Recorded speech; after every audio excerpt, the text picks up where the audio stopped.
నమస్తే friends, welcome to మెట్సన్ securities private limited post market రిపోర్ట్కి మీ అందరికీ స్వాగతం. ఈరోజు డేట్ వచ్చేసి 27th April 2023.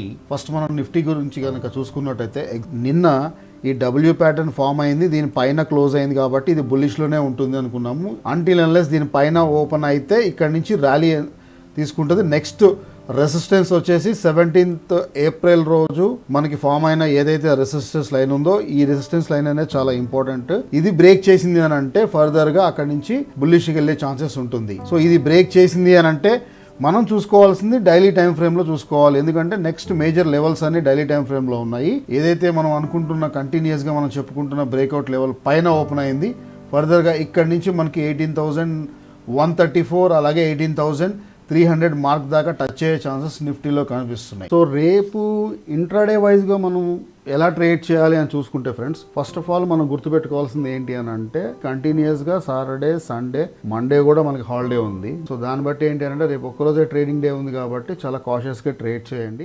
మేజర్గా మనం చూసుకోవాల్సింది ఏంటంటే ఫ్రెండ్స్, 17,863 ఏదైతే ఏప్రిల్ రోజు స్వింగ్ హై అనేది ఏర్పడిందో అక్కడి నుంచి మన కంటిన్యూస్గా మార్కెట్ అనేది ఫాలో అయింది కాబట్టి ఇది మొన్నటి వరకు రెసిస్టెన్స్ లాగా పనిచేసింది, ఇప్పుడు ఇది సపోర్ట్ లాగా పనిచేస్తుంది. సో అంటిల్ అన్లెస్ మార్కెట్ అనేది రేపు ఈ లెవెల్ పైన ఓపెన్ అవ్వాలి, అది మనకి బుల్లిష్కి సైన్ అనమాట. ఇన్ కేస్ దీని కింద ఓపెన్ అయితే మాత్రం ఇక్కడి నుంచి కంటిన్యూస్గా 17,800 మార్క్ దాకా వచ్చి ఇక్కడి నుంచి యూటర్న్ తీసుకుని వెళ్ళే ఛాన్సెస్ కనిపిస్తుంది. మధ్యలో ఇది ఇక్కడ కొంచెంసేపు హాల్ట్ అయ్యే ఛాన్సెస్ కనిపిస్తుంది. ఇన్ కేస్ డౌన్ ట్రెండ్లో ఓపెన్ అయితే చెప్తున్నాను నేను.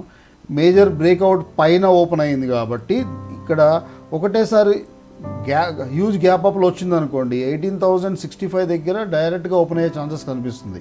18,065, 18,134 ఇక్కడ కనుక డైరెక్ట్గా గ్యాప్ అప్లో ఓపెన్ అయిందంటే, హ్యూజ్ గ్యాప్ ఓపెన్ అయిందంటే మళ్ళీ అక్కడి నుంచి ప్రాఫిట్ బుకింగ్ జరిగి డౌన్ఫాల్ అయ్యే ఛాన్సెస్ ఉంది. మళ్ళీ ఏదైతే మనకి 17,900, 17,863 మళ్ళీ ఏప్రిల్ రోజు ఏర్పడ్డ హై ఏదైతే ఉందో మేజర్ స్వింగ్ హై కదా, అది అక్కడి నుంచి మళ్ళీ సపోర్ట్ తీసుకుని మళ్ళీ వెళ్ళే ఛాన్సెస్, మళ్ళీ అక్కడ 18,000 మార్క్, 18,100 మార్కులైనా హోల్డ్ చేయొచ్చు.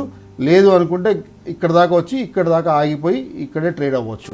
ఇది in case huge gap up open అయితే సినారియో అని చెప్పొచ్చు మనం. లేదు ఫ్లాట్లో ఓపెన్ అయింది అనుకోండి, కొంచెం స్లైట్లీ మనకి కరెక్షన్ అయ్యి ఇక్కడ సపోర్ట్ తీసుకుని మనం అనుకున్న టార్గెట్ ఏదైతే ఉందో 18,134 ఇంకా మనకి స్ట్రాంగ్ ఉంది మార్కెట్లో. ఇది ఒక్కసారి 18,134 క్రాస్ అయింది అని అంటే 18,300 దాకా వెళ్ళే ఛాన్సెస్ కూడా మనకి రేపు కనిపిస్తున్నాయి. ఇది సో ఓవరాల్గా ఎటు చూసుకున్నా కూడా మనకి మార్కెట్ అనేది బుల్లిష్ సైడ్ చాలా స్ట్రాంగ్గా ఉంది. బేరిష్ సైడ్ అంటే అంటిల్ అన్లెస్ మళ్ళీ ఎప్పుడైతే దీని కింద ఓపెన్ అవుతుందో డైలీ క్యాండిల్ అక్కడి నుంచి మళ్ళీ ప్రీవియస్ ఎక్కడైతే సపోర్ట్ తీసుకుందో మార్కెట్ 17,573 అక్కడ వరకు మళ్ళీ స్టెప్ బై స్టెప్గా డేస్ వైజ్గా కిందికి వెళ్తుంది. కానీ ఇప్పుడు మేజర్ బ్రేక్అవుట్ లెవెల్ ఓపెన్ అయింది కాబట్టి సేమ్ యాజ్ యూజువల్గా మనకి ఇక్కడ బ్యాంక్ నిఫ్టీ సినారియోలో చూసుకుంటే అదే జరిగింది. మనకి ఎప్పుడైతే మేజర్ బ్రేక్అవుట్ని బ్రేక్ చేసి పైకి వెళ్ళిందో మళ్ళీ వచ్చి చిన్న కరెక్షన్ తీసుకుని మళ్ళీ వెళ్ళి దాని టార్గెట్ అనేది రీచ్ అయిపోయింది.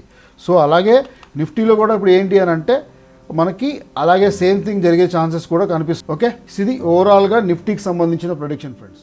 బ్యాంక్ నిఫ్టీలో ముందుగా చూసుకోవాల్సింది డైలీ టైం ఫ్రేమ్. ఎందుకు అని అంటే ఆల్రెడీ ఇది నెక్స్ట్ ఏదైతే మన టార్గెట్ అనుకున్నామో కంటిన్యూస్గా 42,000 దగ్గర నుంచి కంటిన్యూస్గా ఇది ఇక్కడ సపోర్ట్ తీసుకుని ఇక్కడ నుంచి మనం ఏదైతే టార్గెట్ అనుకున్నామో ఆ టార్గెట్ అనేది రీచ్ అయిపోయింది ఈరోజు.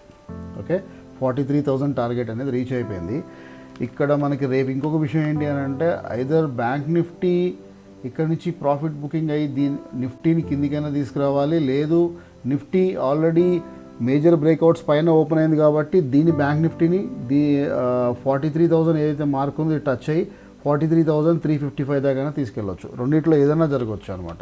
ఐదర్ బ్యాంక్ నిఫ్టీ అయినా డ్రైవ్ చేయాలి, లేదా నిఫ్టీ బ్యాంక్ నిఫ్టీనైనా డ్రైవ్ చేయాలి. ఇన్ కేస్ ఇప్పుడు ఇంకా నిఫ్టీకి స్కోప్ ఉంది కాబట్టి పైకి వెళ్ళే స్కోప్ ఉంది కాబట్టి బ్యాంక్ నిఫ్టీలో కూడా స్ట్రాంగ్నెస్ ఉంది అనుకోండి. 43,078 అనేది మేజర్ రెసిస్టెన్సే. దీన్ని కూడా బ్రేక్ చేస్తే మాత్రం 43,355 దాకా వెళ్ళి అక్కడ అయిపోయే ఛాన్సెస్ కనిపిస్తుంది రేపటి వరకు నేను చెప్పేది ఇది. ఎందుకనంటే వన్ డేనే ఉంది కాబట్టి దాని తర్వాత మళ్ళీ కంటిన్యూస్గా హాలిడేస్ ఉన్నాయి కాబట్టి బ్యాంక్ నిఫ్టీ హయ్యర్ టైం ఫ్రేమ్స్లో ఆల్రెడీ టార్గెట్ దగ్గర ఉంది, మేజర్ లెవెల్ దగ్గర ఉంది, కంటిన్యూస్గా ర్యాలీ ఇచ్చింది కాబట్టి. సో ఒకవేళ స్మాలర్ టైం ఫ్రేమ్స్లో మనం చూసుకున్నాం అనుకోండి bank Nifty, in case bank Nifty downfall అవ్వాలి అనుకుంటే మాత్రం అంటిల్ అన్లెస్ బ్యాంక్ నిఫ్టీ 42,800 పైన ఉండాలి ఫ్రెండ్స్. మేజర్ థంబ్ రూల్ అనమాట ఇది.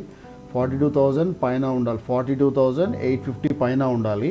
సో ఇది కనుక బ్రేక్ చేసింది అని అంటే దాని తర్వాత 42,794 అది కూడా బ్రేక్ చేసింది అని అంటే కంటిన్యూస్గా మనకి 42,600 దాకా కూడా బ్యాంక్ నిఫ్టీ వెళ్ళే ఛాన్సెస్ కనిపిస్తుంది. ఎందుకంటే కంటిన్యూస్గా ర్యాలీ అయింది, ఫాల్ అయ్యే ఛాన్సెస్ బ్యాంక్ నిఫ్టీలో కనిపిస్తుంది. దీన్ని బట్టి నేను చెప్పేది ఏంటంటే ఫ్రెండ్స్, రేపు మార్నింగ్ మార్కెట్ ఓపెన్ అయిన తర్వాత ఒక 5 to 10 minutes వెయిట్ చేసి నిఫ్టీ బ్యాంక్ నిఫ్టీని డ్రైవ్ చేస్తుందా, బ్యాంక్ నిఫ్టీని డ్రైవ్ చేస్తుందా అని కొంత అబ్జర్వ్ చేసిన తర్వాత మాత్రమే ఈ లెవెల్స్ని మనం ఫాలో అవుతూ ట్రేడింగ్ డిసిషన్ అనేది తీసుకోవాలి. ఇది ఫ్రెండ్స్ ఈరోజు post market report video. Thanks for watching. Take care. Good night. By.